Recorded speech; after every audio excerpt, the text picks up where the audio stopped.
উদ্যোগ প্ৰদান কৰি হাতত লৈছে এক ফ্লেগশ্বিপ প্ৰগ্ৰেম অসম মালা। असम के लिए असम माला की शुरुआत की गई है। অসমৰ অন্তৰ্গত Assam south Asia sub regional economic corporation corridor connectivity improvement project চমুকৈ ASCCIPৰ অধীনত এছিয়ান ডেভেলপমেণ্ট বেংকৰ আৰ্থিক সাহায্যত চিৰাং জিলাৰ চাপাগুৰিৰ পৰা ভূটান সীমান্তৰ শশীপুৰলৈকে প্ৰায় 40.8 কিলোমিটাৰ দৈৰ্ঘ্যৰ পথিপথ নিৰ্মাণ প্ৰকল্প হাতত লোৱা হৈছে।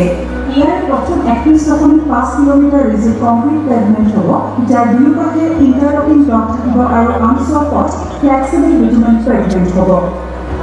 এই প্ৰকল্পটোৰ মুঠ অনুমোদিত ব্যয় প্ৰায় 351 কোটি টকা। প্ৰস্তাৱিত এই পথটো চাপাগুৰি 27 নম্বৰ ৰাষ্ট্ৰীয় ঘাইপথৰ পৰা আৰম্ভ হৈ ৰৌমাৰী, খাগৰাবাৰী, দনগাঁও, তুলসীঝাৰা, কয়লাগাঁও, আমগুৰি, খেৰকাণ্ডা, পৰ্বতঝাৰা, খাওথং, আমলাইগুৰি, আমটেকা, আনন্দ, যমুনাগুৰি, পঞ্চায়তগুৰি, মালিবিকা, দলেঘাট হৈ ভাৰত ভূটান সীমান্তত শশীপুৰ গাঁৱত লগ লাগিছেগৈ। পকীকামযুক্ত এই দুলেন পথটোত ঘণ্টাত 80 কিলোমিটাৰ বেগেৰে বাহন চলাচল কৰিব পাৰিব। প্ৰস্তাৱিত এই পথটোৰ মুঠ প্ৰস্থ 12 মিটাৰ। ইয়াৰ পৰিবহণ পথ 7 মিটাৰ আৰু দুয়োকাষে 1.5 মিটাৰ পকী কাঠ আৰু 1 মিটাৰ মাটিৰ কাঠ থাকিব।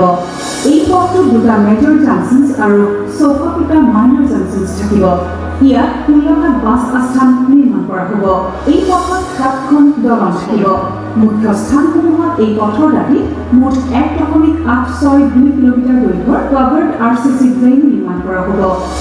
এটা অত্যন্ত গুৰুত্বপূৰ্ণ দিন। চিৰাং জিলাৰ ভূটান সীমান্তলৈ চাপাগুৰিৰ পৰা আমি অসম মালা আঁচনিৰ অধীনত 250 কোটি টকাৰ এক দীঘলীয়া পথ নিৰ্মাণৰ আজি আমি শুভ উদ্বোধন কৰিলোঁ। বাছুগাঁৱত ৰেলৱে অভাৰব্ৰিজৰ ওপৰত ROB নিৰ্মাণ হ'ল, ফ্লাইঅভাৰ নিৰ্মাণ হ'ল, চিকানৈৰ ওপৰত দলং হ'ল আৰু গধূলি আমি কুকৰাং নদীৰ ওপৰতো আন এখন দলঙৰ শুভ উদ্বোধন কৰিম। কাজলগাঁৱত জিলা ষ্টেডিয়ামৰো আজি আধাৰশিলা স্থাপন হ'ল আৰু জল জীৱন মিছন আঁচনিৰ অধীনত 2টা খুব ডাঙৰ মাল্টি ভিলেজ স্কিমৰো আজি শুভাৰম্ভ হ'ল। চিৰাং জিলাৰ বিকাশ আৰু প্ৰগতিৰ দিশত আজি এটা গুৰুত্বপূৰ্ণ দিন।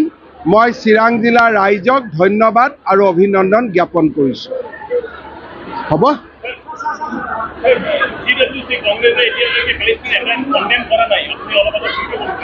মই টুইটত মোৰ কথাটো লিখিছোঁৱে। I have seen the CWC resolution. CWC Congress Working Committee is complete silent on the barbaric attack launched by Hamas on the innocent civilian of Israel. CWC or Congress Working Committee did not condemn Hamas. They rather try to divert the attention towards a Palestinian state. India is a sufferer of terrorism. India has suffered a lot for terrorism. So Congress party should have outrightly condemned the terrorist adventure or terrorist activities of Hamas. By not doing that, Congress has clearly demonstrated the fact that they are not against terrorism. They are always for appeasement.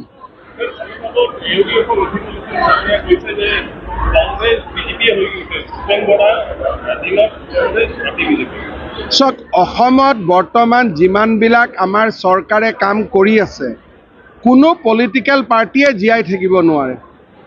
Orunodoi ধুমুহাত, micro' ফাইনেন্সৰ ধুমুহাত, চাকৰিৰ ধুমুহাত বাকী কোনো party নাথাকে, অকল BJP অসমত থাকিব, UPPL আৰু AGP থাকিব।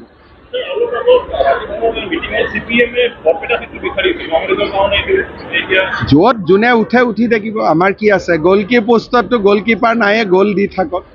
11টালৈকে আমি গ'ল দিমেই। 12 নম্বৰ গ'ল দিয়াটোৰ কথাৰ কাৰণে আমি প্ৰস্তুতি চলাই আছোঁ। 11লৈকেতো আমাৰ প্ৰব্লেম নাই।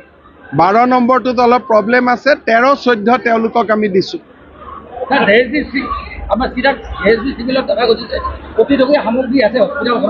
এই হস্পিটালখনৰ পৰিৱেশটো বৰ ভাল নহয়, মই জানো। আমিও চিন্তিত, কেনেকৈ কি কৰিব পাৰি ময়ো চিন্তা কৰি আছোঁ অলপ।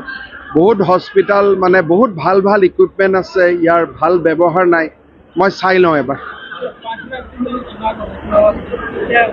अभी तो अच्छा है चुनाव का। मैं तो जाके आया, मैं राजस्थान, छत्तीसगढ़ और मध्य प्रदेश जाके आया, मुझको तो अच्छा लगा। ठीक है।